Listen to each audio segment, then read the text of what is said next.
Hey you guys, I'm back. I figured, I'm already dressed for the day. I might as well give y'all some more ghost stories. But these are going to be like little small creepy things that happen and not as like a long story like the other one. The other one was like 10 minutes long. I mean, I don't know how long this video is going to be. But I'm going to give y'all some small creepy stories of things that I've encountered in my life, because my life is a big haunt. I swear to you, my life is a big haunt.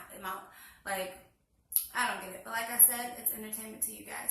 So I'm going to still be talking about the house that I talked about in the previous video, the house my mom and dad live in now. That house, I've yet to still know the history of the house. We have heard so many different history stories. I'm just going to throw some things out there. They said that it was a mortuary. Yeah, so I didn't know that until we moved in and we were seasoned a little bit. They said that this is just things that people have told my mom, and my mom had related to me and my sister. Like, that was going to make us feel better about living in this haunted, creepy house. And there are like little plaques outside. I think those are what they call it, like little tombstones, where people have been buried on their ground. So, yeah. And also, there was another story about a young boy who was sick who died in that house. So, that's just all the stuff that have been relayed to us. I don't really know if it's true or not. I should dig into that history. I was really lazy about that. But those are the stories that people have told us. Also, the man who owned the house before us, he used to be an art teacher at my old high school. I never met him, but he used to be an old art teacher at my high school. And the house, when we moved in there, it was so it was like, I'm not trying to say that it was wacky colors. Like, the living room was a dark forest green, but not really dark forest green. It's like, it was green. The hallway was like a lavender color. The kitchen was like a lime green. The only two rooms that were normal colors, it was like the guest room and my mom and dad's room, and they were white. But everything else was just like, like, it was crazy. But anyway, I don't know what his life was about when he lived there, but when we walked through the house while we were buying it, around the time we were buying it, when we walked through it, as soon as you walk through the house, I have a video, but my sister, this is a true story, listen, I know it sounds exaggerated, my sister she either spilled chocolate on it, or she dumped the camera in chocolate, but we had childhood memories on this camera of my mom's, and it was dipped in chocolate. And so one of the memories was us videotaping this painting that the old owner left on the fireplace. And it was really creepy, and it was really eerie. I'm just giving y'all some back information.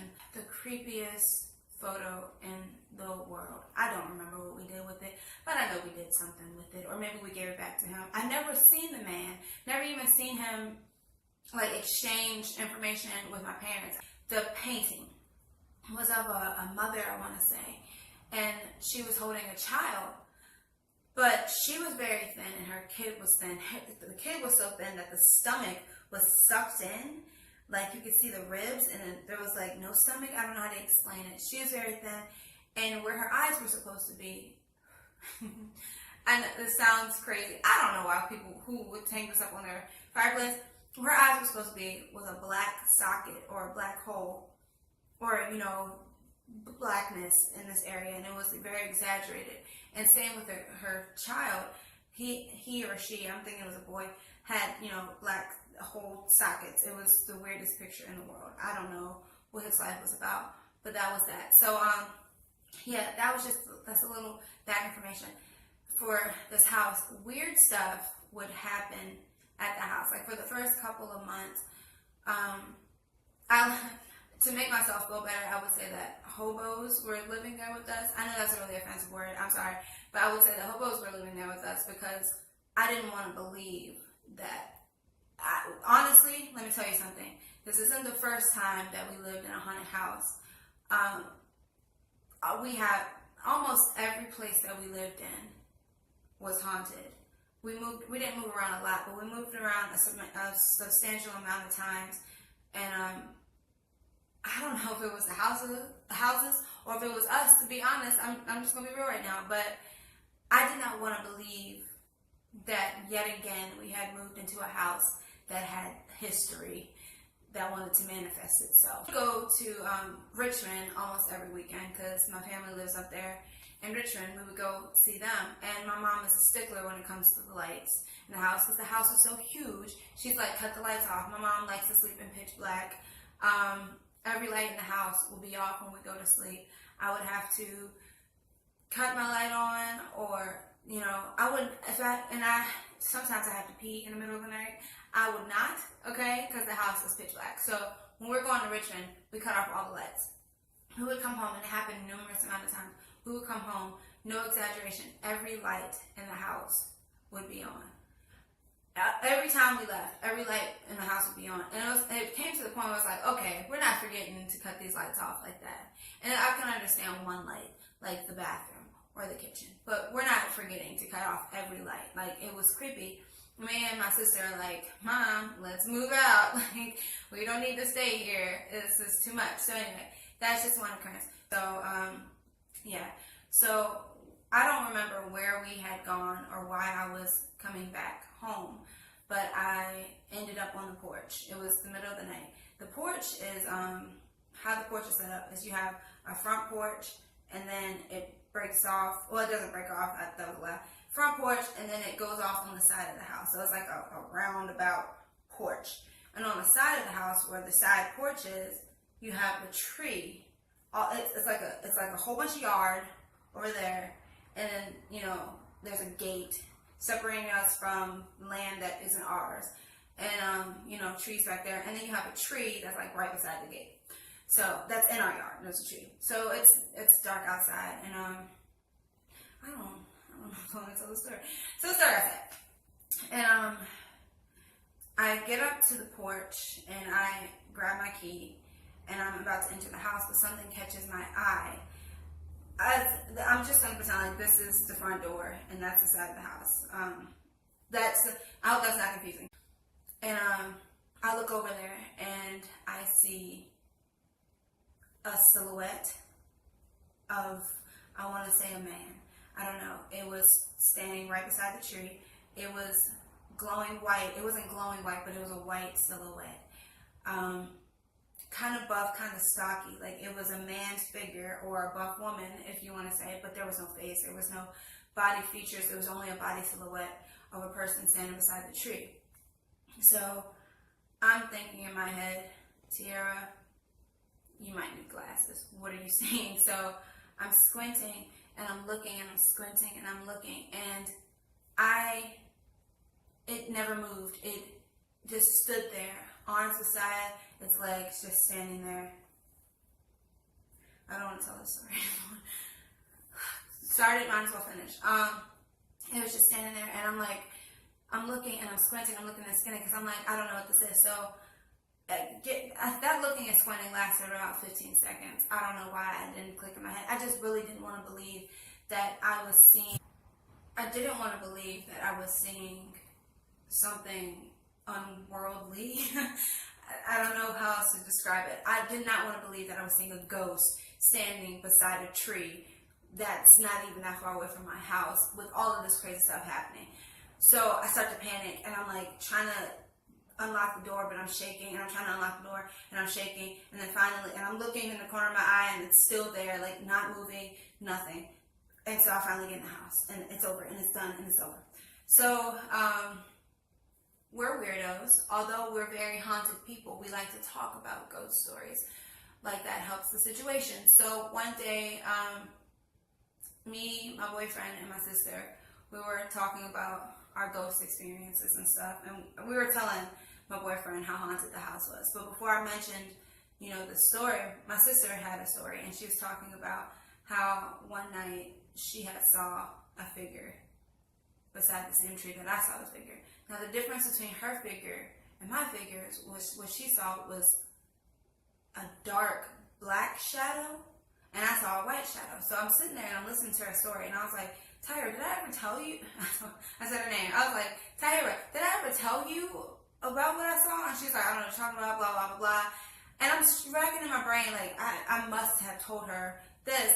And we're connecting our story, and I'm like, dude, I saw the same thing. Nice to know that I wasn't crazy, and somebody else saw it too. So that's one story. Then I had gotten out of the shower. Now, like I said in a previous video, I know what the sound of a creaking floor is. That house is old, and it's big, and the floors are wooden, so like the floor creaks. I got out of the shower and I walked upstairs. And as I'm walking upstairs, I could hear double footsteps behind me, but it wasn't like in the video before. It was, I had no shoes on, and it sounded like just somebody walking behind me. So I'm paranoid, and I'm putting a pep in my step. So I'm walking, and I'm still hearing it. I'm walking, I'm like, Tierra, just get to your room. Mind you, I feel like it's pitch black upstairs. It was pitch black upstairs, because like I said, my mom likes to sleep in the dark. So I'm putting a pep in my step. I get down the hallway to my room, and I get to my room, and I'm hearing these footsteps, So I stop in the doorway, and I look out the doorway, and I'm still hearing the footsteps coming past me, walking through the doorway past me into my room, into the closet. There are some other creepy stuff that you will know later on in my videos about that closet, but it walked past me into that closet. So I really do feel like there might have been something either latched onto me or latched onto that room that was in the house. Yeah, that room was just creepy all its own. Like, I remember it was daytime. I was digging in my closet. My closet was weird. It was kind of like a walk-in closet for like a child. Like, you could walk in there if you were little. But I was digging in my closet, and I was on the outside of the closet, but I was digging in there because it was kind of creepy. The closet itself, like in the closet, if when you went in there was like not a cabinet, but like a room within the closet. Like, there was like a door shut that was like shut, bolted, and there was room. I've never opened it ever. I will never, ever. So anyway, I was digging in my closet, and I heard a male whisper, but it wasn't a whisper. It was more like a male's breath, like on my neck, but it was heavy. So yeah, I looked behind me really fast, and I didn't see anything there. So I jetted out of that room to my mommy. Yes, I did. I jetted out of that room to my mom, and I was like, look, for the longest time, me and my sister slept on the couches because we thought that our rooms were haunted. Like, she has some weird stories about her bedroom too. First of all, she had a bolt on her door on the outside. Like, whatever child was in that room would be locked in that room from the outside. Not saying that that's what they did, but it was very weird that there was a lock on the door. And her door said Maddie, which was also creepy because her room was cotton candy colors, but her door said Maddie. But anyway, that's neither here nor there. Her room was creepy. Also, and another story or experience. I remember this happened a long time ago. These stories aren't in chronological order. I'm trying to remember them and then tell you guys this.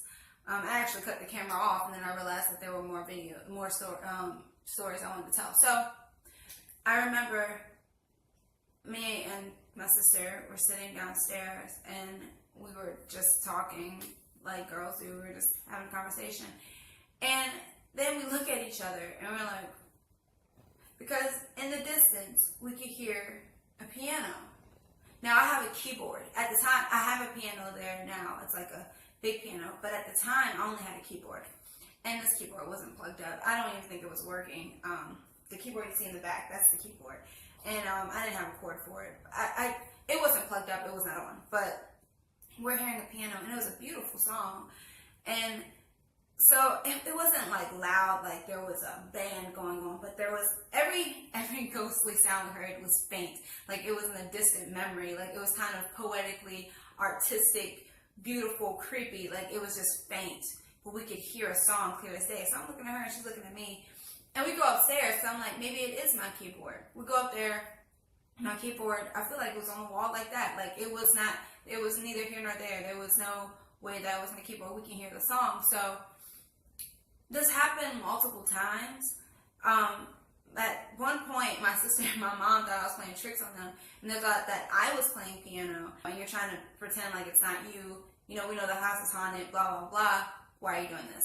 So yeah, that rounds up this story, this ghostly experience story that I've had in that house. There are so many more in other houses, creepier. Oh my gosh, I just can't wait to tell you guys. But I have to stop telling this story now because I'm scared. Subscribe.